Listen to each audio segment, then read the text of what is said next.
எல்லோருக்கும் வணக்கம். நான் இன்றைக்கு எல்லோருக்கும் வணக்கம். நீங்கள் எப்படி இருக்கிறீங்கள்? நான் நல்ல சுகமாக இருக்கிறேன். இன்றைக்கு நான் உங்களுக்கு ஒரு நானும் டிக்கா மசாலா கறியும் எப்படி செய்கிறதுன்னு சொல்லித்தரப்போகிறேன். இப்போ நான் குழைக்கிறதுக்கு நான் இப்போ எடுக்க போகிறேன். வாங்க இப்போ வீடியோவுக்கு போகலாம். அதுக்கு தேவையானது நான் இந்த கேக் அடிக்கிற அந்த மஷினில் தான் செய்ய போகிறேன். அதுக்கு இந்த இந்த டூல்ஸ் தான் பாவிக்க வேணும். இதை மாதிரி இதில் போட்டுவோம்.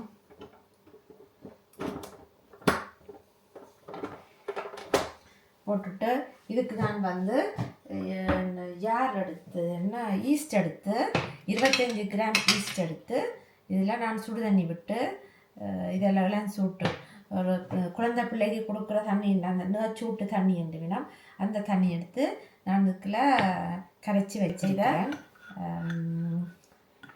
இதுக்குள்ள விடுவோம். கை பொறுக்கிற அளவு சூட்டுன்னா தண்ணியை இதுக்கு நான் விடுவேன். விட்டுட்டு நான் இதுக்கு தேவையான அளவு ஒரு கரண்டி 1 டீஸ்பூன் உப்பு எடுத்து வச்சுருக்கேன். இதையும் நீங்கள் போடுங்க. இதுக்கு ஒரு டேபிள் ஸ்பூன் எண்ணெய், எந்த எண்ணெய் இருந்தாலும் பரவாயில்லை. இதுக்குள்ள கொஞ்சம் ஆயில் விடுங்க. ஆயில் விட்டுட்டு இதற்கா ஸ்டார்ட் பண்ணி விடுங்க. கொஞ்சம் மிக்ஸ் பண்ணிட்டு உப்பு அதெல்லாம் கலந்து வைக்கிறது. நான் இதை மிக்ஸ் பண்ணுங்க. இதை இப்போ மிக்ஸ் பண்ணப்பட்டது.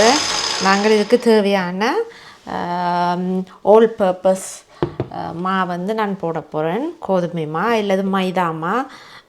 கோதுமை மாண்டுவீங்க, இல்லாட்டி மைதா மாண்டுவீங்க. இதுக்கு நான் 8 கப் இப்படி சின்ன கப் கொண்டு வச்சுருக்கிறேன். டெசிலீட்டர், ஒரு டெசிலீட்டர் கப்பால் நான் 8 கப் மா போட்டு நான் இதுக்கு குழைக்க போகிறேன்.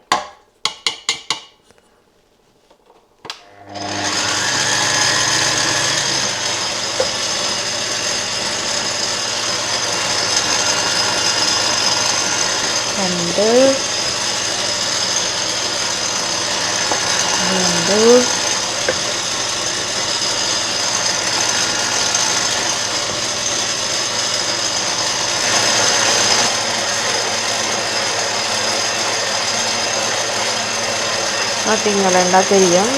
இப்போ மாநல்ல வடிவாக குழைக்கிறாங்க. இப்போ இதுக்கு நான் இன்னும் 1 கப் 2 கப் மா போட வேணும்.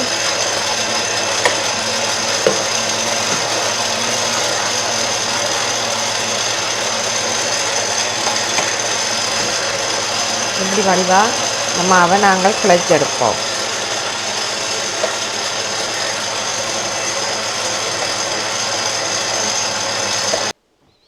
நான் இப்போ இதை ஓப்பன் பண்ணிவிட்டு ஒருக்கா வெளியில் இந்த மாவை எடுத்து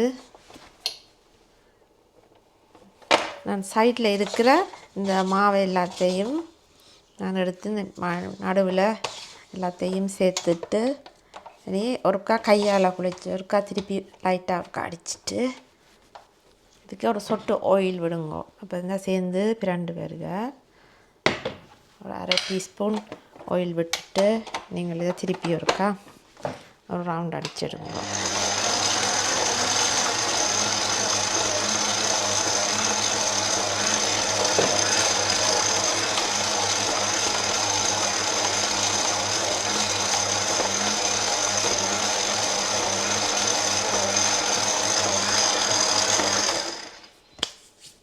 இப்போ இதை அமிச்சிட்டு நீங்கள் ஒருக்கா வடிவாக கையை கழுவி போட்டு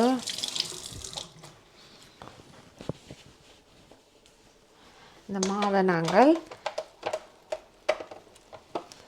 வடிவாக அடிபட்டுட்டு நாங்கள் இப்போ இந்த மாவை நாங்கள் கையால் ஒரு கால் மிக்ஸ் பண்ணி விடுவோம். இதை அப்படி மிக்ஸ் பண்ணி பார்த்தீங்களா கொஞ்சம் தண்ணியாக இருக்குது. நீங்கள் இந்த நேரத்தில் கொஞ்சம் கொஞ்சம் மாவை போட்டு நீங்கள் ஒரு கால் எல்லாத்தையும் ரவுண்டாக நீங்கள் இதை சுற்றி எடுங்கோ. இது நல்ல சொப்டாக அவிஞ்சிருது பாருங்க, இப்படி குழாப்பட்டுருக்கண்டு இப்படி அமருது. நாங்கள் இது இருக்கா ரவுண்டாக ஒரு கால் குழைச்செடுப்போம். நான் இப்போ இது நல்ல வடிவாக குழைச்சி பாருங்க இப்படி அமர்ற மாதிரி இருக்குது. இதை நாங்கள் ஒரு 2 to 3 hours நாங்கள் இதை மூடிட்டு டைட்டாக மூடி போட்டு நான் இப்போ ஒரு சூடான இடத்துல நீங்கள் வையுங்க. நான் இப்போ இந்த ஓவனுக்குள்ளே தான் நான் வைக்க போகிறேன் புளிக்கிறதுக்காண்டி. இது அப்படியே இருக்க அப்படியே சட்டி முட்டை பொங்கி வரும். அது மட்டும் நீங்கள் ஒரு 2 hours குறைஞ்சது 2 மணி நேரம் வச்சிங்களா கொஞ்சம் சொப்டாக இருக்கும். நான் அதை சுடைக்குள்ள உங்களுக்கு நான் அப்போதை குழைச்சி உங்களுக்கு வச்சு நான் இல்லை. இந்த நான் இப்போ வேறவங்க இப்படி நல்ல வடிவாக பொங்கி வந்திருக்குதுண்டு. இப்போ நாங்கள் இதை எடுத்து சின்னனா உருட்டுவோம். இதுக்கு நான் கொஞ்சம் ஆயில் இதில் விடுறேன் ஒரு சட்டியில் தொட்டு செய்கிறதுக்காண்டி. இதை நாங்கள் மூடி வச்சது இந்த பாருங்க இப்படி பொங்கி இருக்குதுண்டு. இதை நாங்கள் வடித்து எடுத்து போட்டு இப்போ நாங்கள் உள்ளுக்கு அமுத்தி எல்லாத்தையும் எண்ணெயில் தொட்டுட்டு இப்படி எடுத்து நாங்கள் இதை ஏர் பபிள்ஸ் போகிற மாதிரி நாங்கள் இதை எடுத்து குழைச்செடுப்போம். உருண்டையாக எடுத்து போட்டு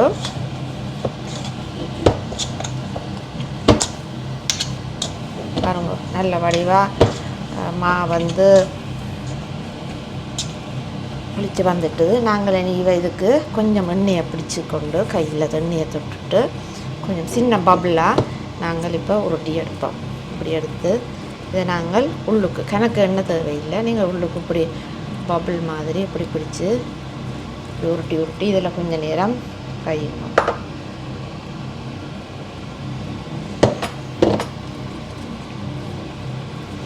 கொஞ்சம் மாவை எடுத்துட்டு இப்போ நீங்கள் ஒரு பெரிய விரலால் இப்படி அமர்த்தினீங்கள்னு சொன்னால் நல்ல உருண்டையாக வருவார். இது கொஞ்சம் ஒரு செய்து 5 minutes வச்சிங்கள்னு சொன்னால் இது நல்ல வடிவாக ஊதி வரும். அதுக்கு பிறகு நாங்கள் சுடுவோம்.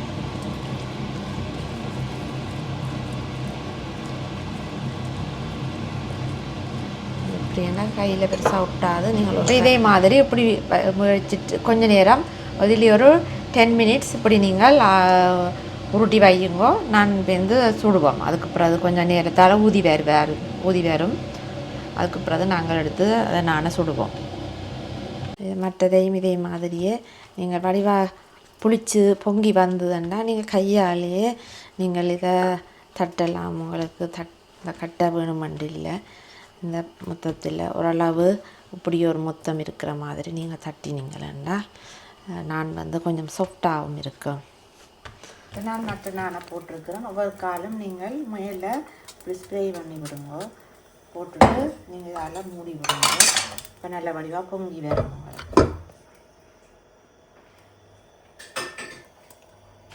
இப்போ இப்படி நல்ல ப்ரௌனாக வந்துட்டு நான் இப்போ மற்ற பக்கம் திருப்பி விட்டுருக்குறேன். இந்த பக்கம் மற்ற பக்கமும் போயினால் இப்போ நாங்கள் சாப்பாடு ரெடியாக நான் மற்ற நானை போட்டிருக்கிறேன். ஒவ்வொரு காலும் நீங்கள் மேலே இப்படி ஸ்ப்ரே பண்ணி விடுங்க. போட்டுட்டு நீங்கள் இதால் மூடி விடுங்க. இப்போ நல்ல வடிவாக பொங்கி வரும்.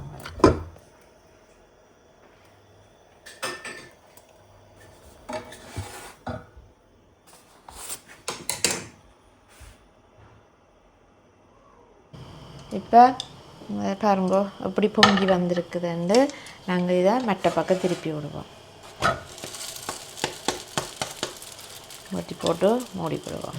இப்போ அடுத்து நான் ரெடி ஆகிட்டு. இது கார்லிக் நான், இது பிளேன் நான் கீழே இருக்குது. இது இந்த கறி டிக்கா மசாலா ரெடியாக இருக்குது. நாங்கள் இப்போ சாப்பிடுவோம். இந்த இதை ரெண்டாக வெட்டிட்டு சாப்பிட வைக்க சாரிக்கலாது நான் ஒரு வெட்டிட்டு காட்டுறேன். இப்போ நாங்கள்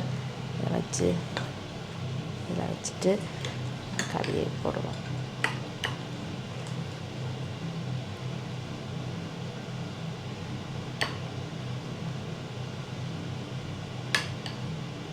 டிக்கா மசாலா நல்ல சுவையாக இருக்குது.